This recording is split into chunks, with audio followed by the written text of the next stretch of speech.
क्या आपने कभी सोचा है, भगवान जगन्नाथ को अपने ही सबसे प्रिय भक्त हनुमान जी को बांधने की जरूरत क्यों पड़ी? आखिर हनुमान जी ने ऐसा क्या किया कि भगवान को यह कठोर निर्णय लेना पड़ा? यह कहानी दंड की नहीं है। यह कहानी है कर्तव्य, भक्ति और मर्यादा की। आइए जानते हैं पुरी की उसी रहस्यमयी कथा को जहां समुद्र ने अपनी सीमा लांघ दी थी और भगवान को अपने सबसे शक्तिशाली भक्त को रक्षक बनाकर एक ही स्थान पर रोकना पड़ा। कहा जाता है, ओडिशा के तट पर विशाल महासागर में समुद्र देव अपनी भक्ति में व्याकुल हो उठे थे। उनका हृदय भगवान जगन्नाथ के चरणों को छूने की तीव्र इच्छा से भर गया था। इतनी प्रबल भक्ति में उन्होंने अपनी लहरों को असीम गति दे दी, जिससे पूरे तट और पास के शहर में भारी हलचल और भय फैल गया। लोग समझ नहीं पा रहे थे कि इस विनाशकारी लहर को कैसे रोका जाए। समुद्र देव की लहरें लगातार बढ़ती जा रही थीं। शहर के लोग अपने घरों में सुरक्षित होने की कोशिश कर रहे थे, लेकिन संकट कम होने का नाम ही नहीं ले रहा था। भगवान जगन्नाथ सोच में पड़े कि समुद्र देव को कैसे नियंत्रित किया जाए और शहर को सुरक्षित रखा जाए।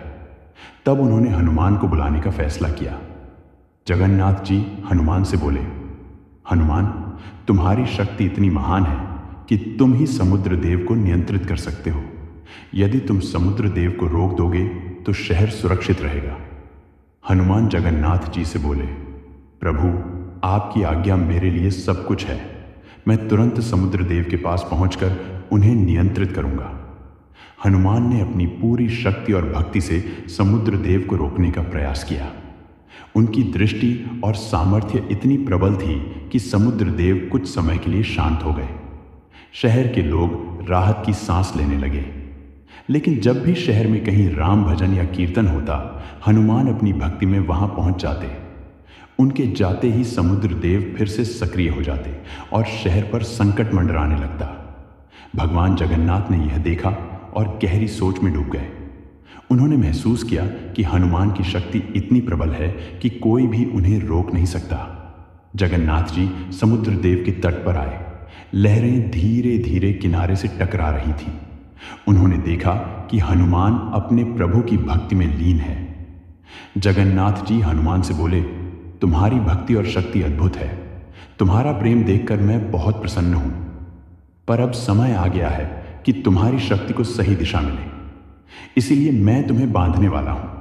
यह बंधन डराने या रोकने के लिए नहीं, बल्कि तुम्हारी शक्ति और भक्ति को संतुलित करने और शहर को सुरक्षित रखने के लिए है।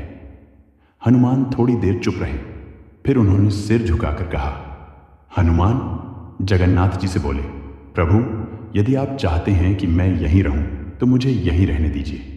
मैं आपके द्वार पर सेवक बनकर हमेशा रहूंगा। आपकी रक्षा और सेवा ही मेरा जीवन है। जगन्नाथ जी हनुमान से बोले, तथास्तु, तुम यही रहोगे सेवक बनकर, रक्षक बनकर और साक्षी बनकर। यही तुम्हारा वरदान है। इसके बाद भगवान जगन्नाथ जी ने भगवान हनुमान जी को बांध दिया।